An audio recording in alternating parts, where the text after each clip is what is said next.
hello everybody. Welcome to our church chat.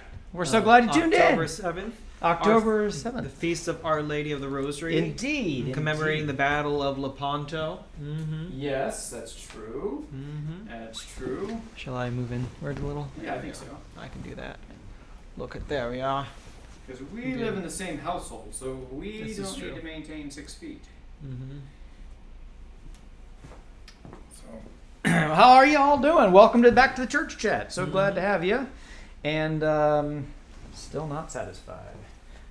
Still not satisfied. And he still hasn't found what he's looking for. Still haven't found what I'm looking for. That's true. Da, da, da, da.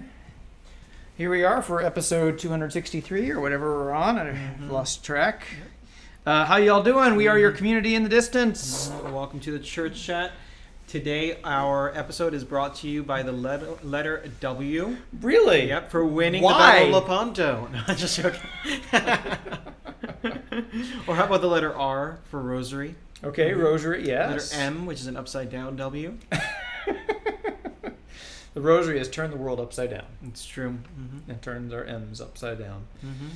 Very good. So pick your favorite letter, and we can make a word out of that letter. Exactly. Doesn't matter.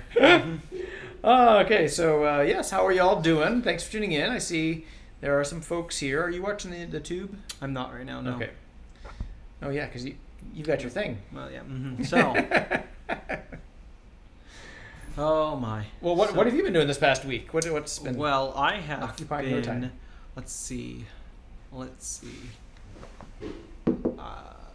did I do? I had a couple events canceled on Monday, which was nice. We had the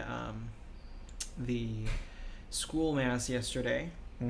So we had the third graders who made their their first communion last year come and make a special celebration of their communion, I suppose how we're gonna say. Yesterday, so that went all well. So it is our custom for the school to have a mass, like usually it's the week after they receive their first Holy Communion. We have a special mass for them where they get to wear their dresses and their nice suits again. But obviously with COVID, that was weird this year. So they kind of spaced out their communions at various times, and then we finally celebrated. We had a lot of parents that were asking about it because it's been a good tradition. We had a good turnout from parents. We did, yeah. We don't normally have a Tuesday morning mass. This is true. But we did that because the church is pretty much full. Yeah. COVID full, to clarify. Right. So, I mean, all the third graders were there. And then I think it must have been a limit of two household, essentially. So mostly it was the parents. It could have been someone else. But once they got all spaced out in the 6 feet, there wasn't a whole lot of more space. And so we didn't want to do that during a daily mass because in a daily mass, a normal daily mass, one half of the church is taken up basically completely by kids, spaced out 6 feet. And then the other half is taken up not quite full. There is some room, but if we would have had all of them, there wouldn't have been room for the parents. Nope. So, but again, there's plenty of room in the church. There's just not plenty of room to be everyone 6 feet apart. Right. No. I was noticing too, some churches, like we were at, well, I was at, you weren't at, St. Michael the Archangel this past Monday, because it was Archbishop Nauman's mother passed away last week. I think it was on Saturday, the past Saturday. She passed away, and so we had her funeral this last Friday in St. Louis. No, I'm sorry, Friday, yes. Yeah. Friday in St. Louis, at which I was the MC. Right. And then we had a memorial mass for her here in Kansas City on Monday. I was not at the one here in Kansas City, but I was at the one in St. Louis. Right. So I was noticing that, let's come back to that in a second, but St. Michael the Archangel, they have their pews, not every third pew, but every other pew. Yeah. It's possible that their pews are a little bit further apart so that they can, they're seem pretty close to 6 feet. I don't know about ours. We'd have to measure it. Yeah. It seems, just looking at it, a little bit close. And we got instruction back in July that we could do every other, but we did not do that. Which limits, of course, our space, but normally it's pretty much fine. I think. Yeah. We haven't pushed the limits too much, I don't think. Mm-mm. If it gets to that point, maybe we will. But again, we want to keep the percentage low. So, what another great thing is, and we'll still come back to the funeral, but I have heard of 0 instances of like an outbreak or anything at a Catholic church. That is true. Mm-hmm. And not in anything in our diocese. So nothing in our diocese. I think there have been a couple in other places in the country, but I think in our diocese there's been none whatsoever. So which is great. I mean, so I think these regulations, they are working. I think that, again, it's not 100% safe, but it's pretty darn. But nothing is 100% safe. Well, exactly right. Mm-hmm. So the building could fall in on us right now. It could. Mm-hmm. It could. I don't think it is going to. I hope not. It's a pretty well built building. Mm-hmm. Exactly. It's a steel. But yeah, so I think we're doing very well on the following the instructions and trying to be very cautious. Mm-hmm. And if you follow those things where people maintain the distance, you have a smaller percentage, you're in a bigger room. People are wearing the masks.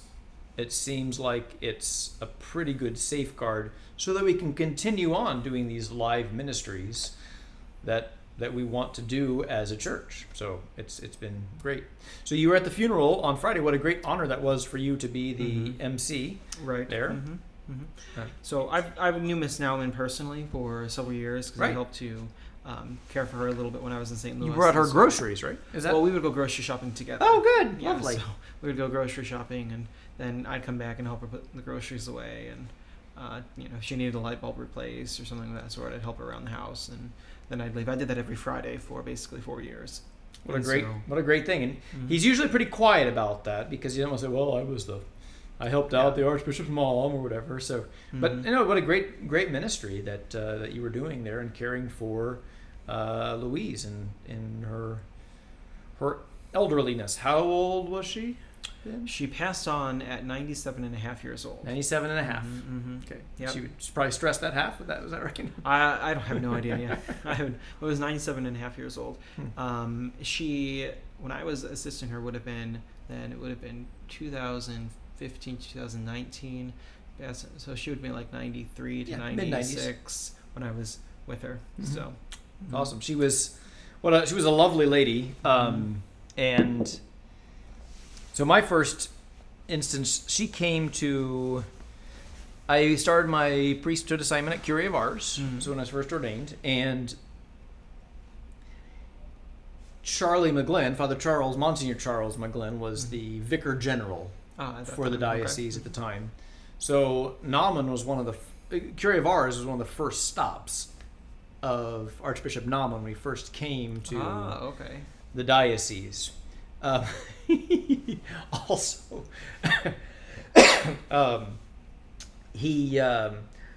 Monsignor McGlynn is a practical jokester. Mm-hmm. I've heard that. Mm-hmm. And he had this in the bathroom off of the kitchen. Mm-hmm. Have you heard the story? No. Okay. No. There was a Christmas wreath that was motion activated. And so Charlie hung that in the bathroom there right off the kitchen. So you'd walk in there, and either when you walk in or walk out, this wreath would go, "Merry Christmas!" That sounds awful. I would not like that at all. And so Archbishop Nauman comes out. This is like his first time in the diocese, and he says, "I've been tested." He said that? He did. But anyway, he used to come then. So he had kind of a good connection with Curia of Ars because Monsignor Charles was there, and it was a good kind of a good landing spot for him. He would come to the Seven Last Words each year. Oh, really? And I think he was mostly coming because Louise loved it so much. Oh, I'm sure, yeah. So it was a beautiful program that they did at Curia of Ars, a mixture of music of various styles, some from the original, who was that by? Someone beautiful kind of, I don't know what those are called, cantatas or whatever. Something. And then some modern stuff. It was a good mix of music. And then Monsignor Charles had written some reflections and poetry. Yes. Okay. And so there was the reading of that mixed in with music. It made for a lovely night. The church, usually in its heyday, it was packed on a Tuesday of Holy Week. So wow, that's incredible. Yeah, it was. It was a beautiful little service, and I always look forward to it every year. I usually read the poetry. That was my role, and then there was a history thing, and then Monsignor read a reflection, I think. So it was kind of 3 parts, and then the music. So. Yeah, that sounds like something she would like. Yeah, she was a really lovely lady. She faced a lot of challenges in her life. So, as many people are aware, the Archbishop's father was murdered while Archbishop Naumann was still in the womb, and so she had to essentially recreate her whole life at that point, start brand new. And so she became a teacher at the Catholic school. Then she became the first lay principal all in St. Louis, and so she was the first lay woman principal in the whole system of St. Louis.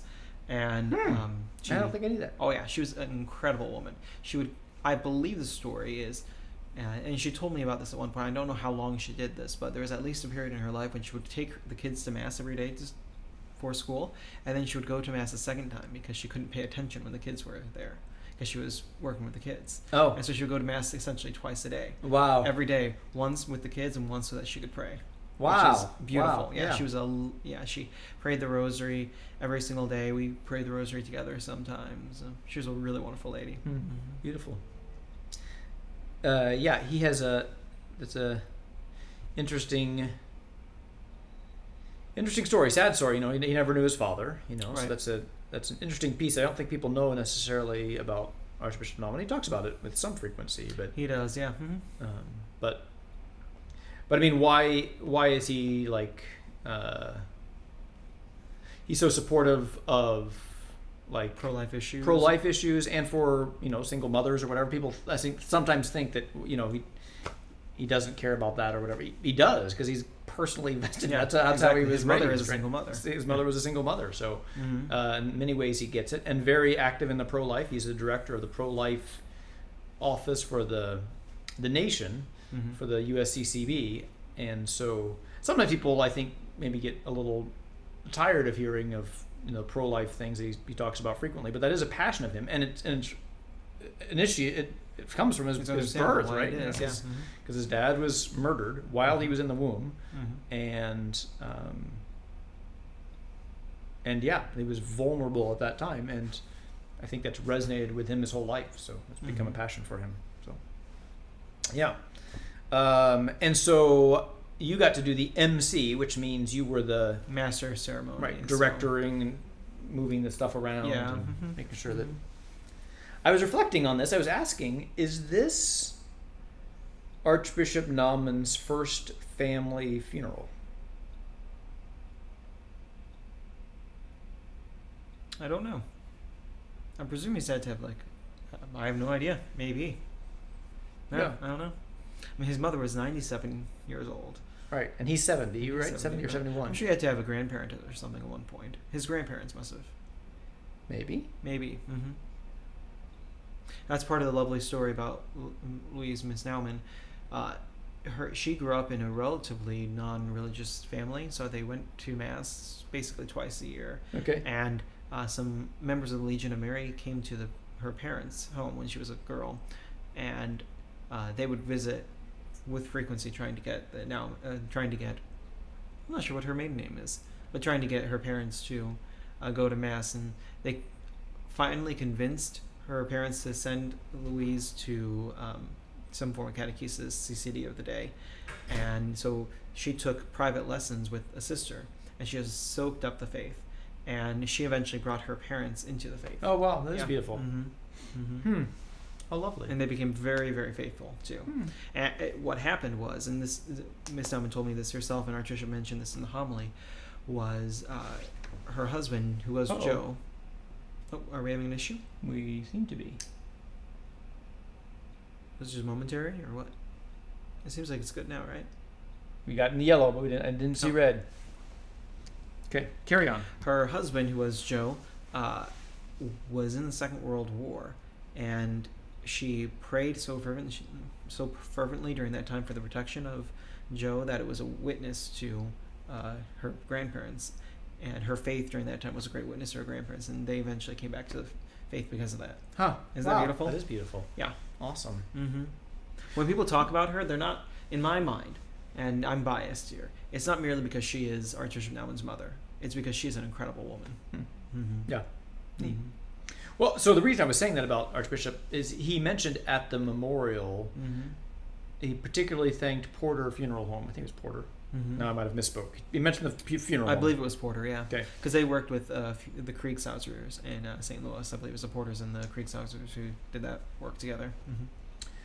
But he had mentioned how he thanked them and how wonderful they were to work with and everything. And just in my own experience with my dad's funeral, we work with families as priests all the time, and we work with funeral homes all the time, and we are coordinating. It's pretty different being on the other end. Yeah. And having that different perspective. Oh, that's what the families are going through. Oh, that's this. And so I don't know how much experience. Yeah. So when he mentioned that, I was wondering, I wonder if he's had that really experience of sitting with the family, going over to the funeral home, picking out caskets, those kind of things that you just that we as priests we know are happening, but we don't experience it.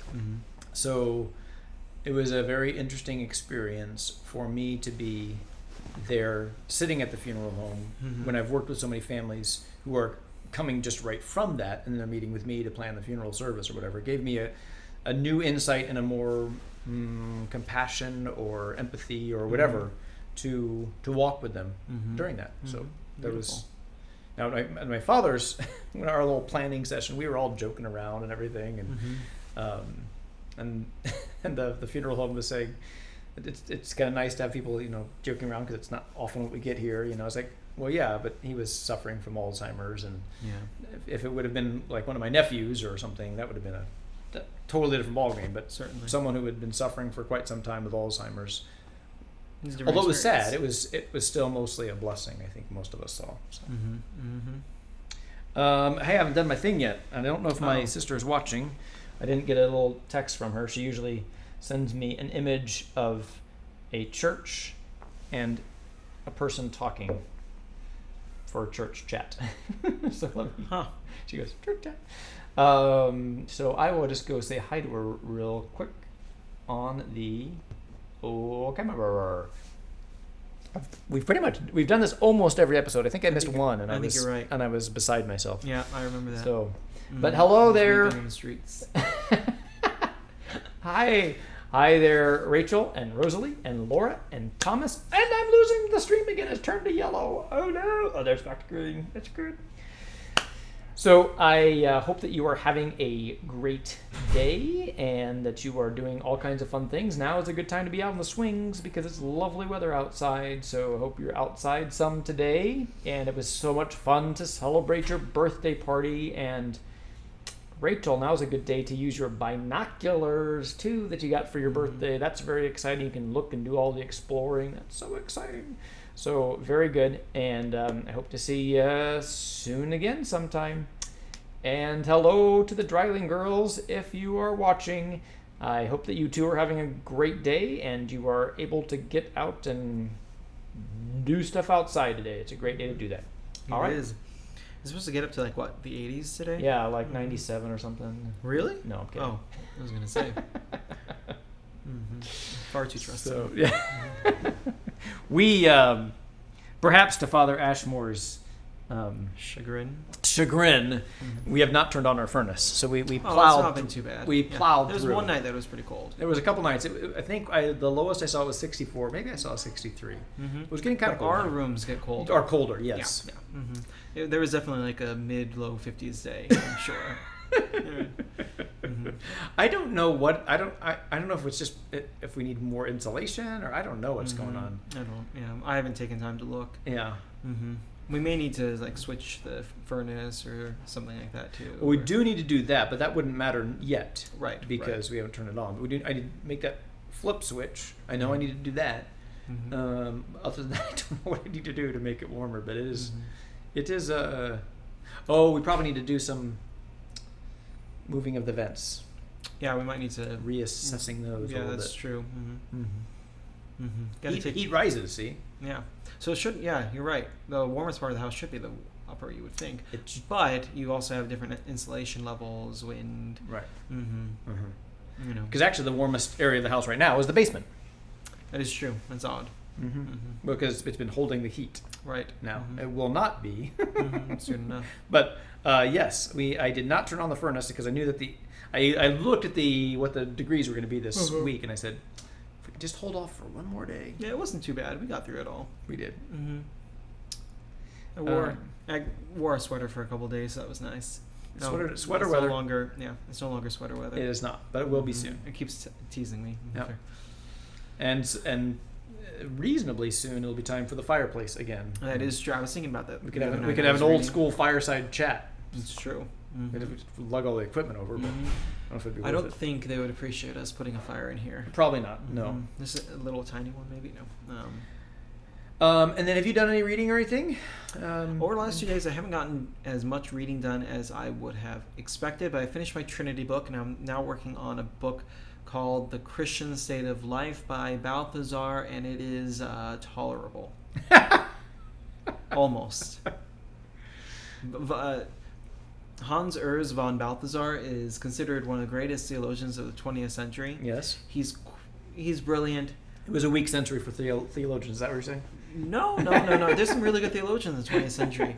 I'm very much a fan of Garrigou-Lagrange. I'm very much a fan of some of the other ones that have come in the 20th century. We have some really incredible ones. Balthasar and I just don't get along. I see. I just find his writing to be painful. Utterly painful. So little is said, and yet he uses so many words to do it. So many words, so little content. Yeah, exactly. So, but I want to read this book because I have a little project I'm working on the side that he could be useful for in this. So, yeah, good. I think that Barron is a Balthasar fan. Yeah, Barron loves von Balthasar, and von Balthasar is interesting. He's got a lot of really good theories. His stuff is beautifully written. So when you read him, it's almost like meditation sometimes. But I just don't jive with him. So, yeah. We all have our own kind of things that we gravitate to that says, oh, that really speaks to me. And I haven't read von Balthasar in years. But you ain't missing much, so. Well, no, I'm just joking.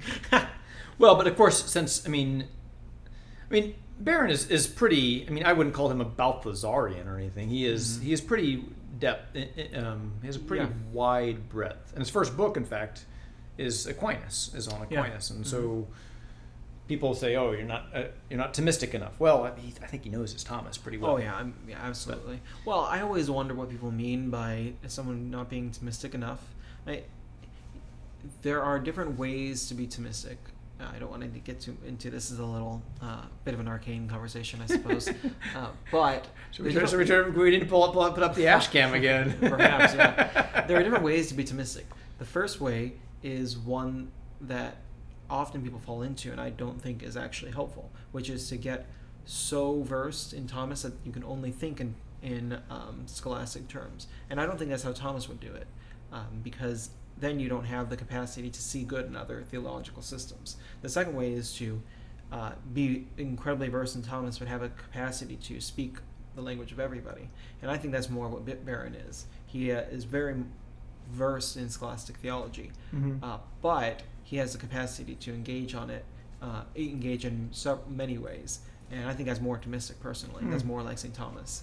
Because St. Thomas was the one who came and he synthesized everything into his system. And so he was taking stuff from Eastern theologians. He was taking stuff from earlier, the great fathers of the church. He was taking stuff from Aristotle. He was combining it all. That's what Thomas does. But if you only know how to work in Thomas' system, I don't think it's actually as helpful as what one might think. Good. So that's my thought, but nobody else really cares. It's good stuff. So yesterday, Michael Sheeran and I met for our planning meeting because Tuesday Night Live is starting up again. So very nice. Yesterday, I filmed my first theology chat. Oh, excellent! Yeah, you sent him a text, I think, while we were meeting, and said, really? okay. Right? Did you send him a text? I did, yeah. Yeah. He said, "Oh, here's a thing from Father Ashmore to say, hey, you want to take a look at this or whatever?" It's nice. Was that? Yeah, that was a rough draft of my first one. I'm gonna film for. So tell our audience more about what is happening. So theology chat, or no, theology talk. I think I'm just calling it Theology Chat. I need to make sure if I call it chat or talk now. I don't remember. Theology Chat is our opportunity to take one of my favorite parts of the Fireside Chat and do a little bit of expansion. So I am trying to do a bit of a class on theology in general. And so I want to give us the foundation to be able to discuss theology, give people a foundation of being able to understand theology. And so what we're doing is we are going to essentially, class by class, give an overview of the most important theological topics, and we're just going to walk together for as long as this goes. I plan to cover one question per chat, and so the question from yesterday was, what is theology? Simple enough. Great. Let's just define our terms. So they will be 10 to 15 minutes long, and they will be pre-recorded, and I'll be releasing them, I believe, about once a week once I start releasing them. But I'm not going to release them until I have 4 or 5 ready so that I have enough in a slush fund just in case I need to release them along the way. But that will allow me to also develop a bit of a style over the next few weeks as I work on them so that I can have a consistent style, a consistent a way that I'm walking through the questions. But we're just going to essentially deal with one question. This is very scholastic. The great thinkers of the church, in many ways, the way that they did theology was they said, okay, let's ask this question, and then we're going to, as we're answering this question, we're going to bring all the different aspects into it. So that's the format I'm going to do. We're going to ask one question, and by the end of it, I hope to have the question answered. Awesome. So I love that format. The first one is, what is theology? And the next few, depending on how I release them, we'll have one class that will essentially be, and I haven't actually, the hardest part is coming up with a concise way to ask the question. So I haven't come up with the precise way to ask the questions for the next few.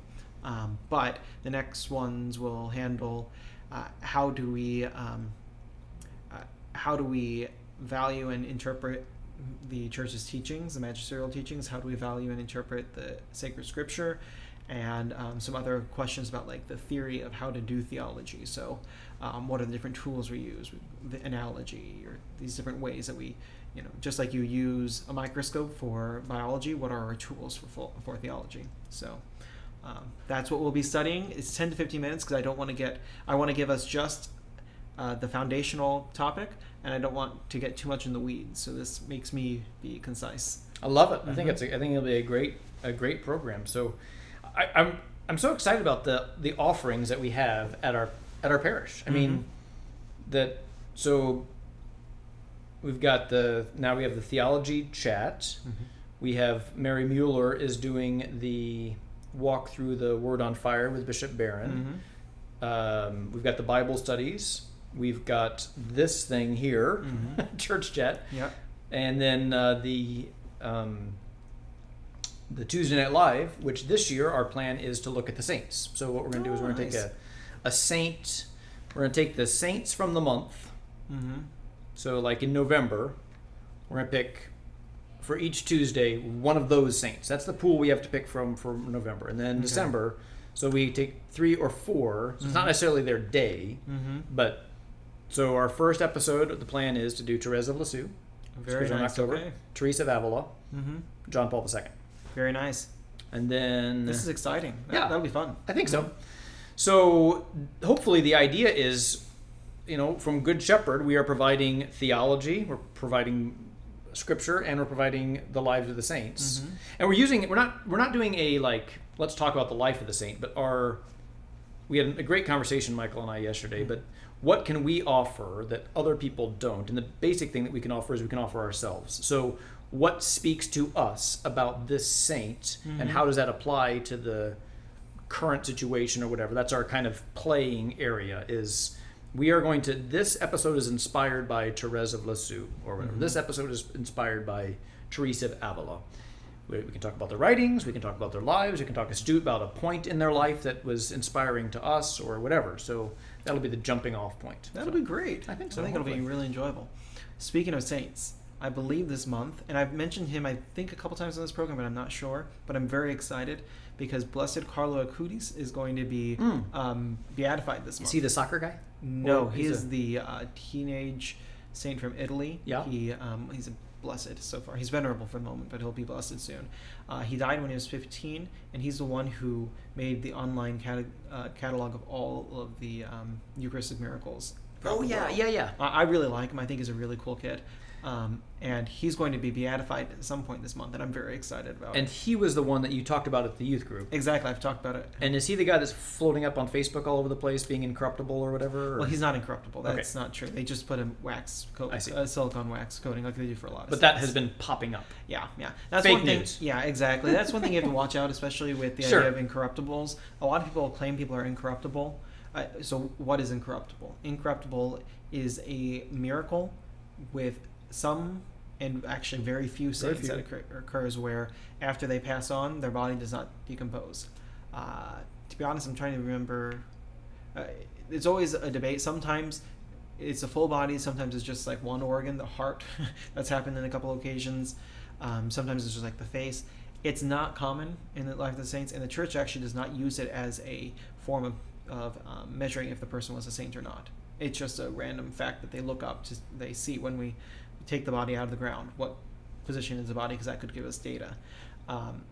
People get confused though, because there's also the pious tradition in the church of this is a very medieval, one might say, but taking the body, putting it in an altar, and then covering the face and the parts that you see with like a wax or silicone covering that allows the person to look like they are just sleeping.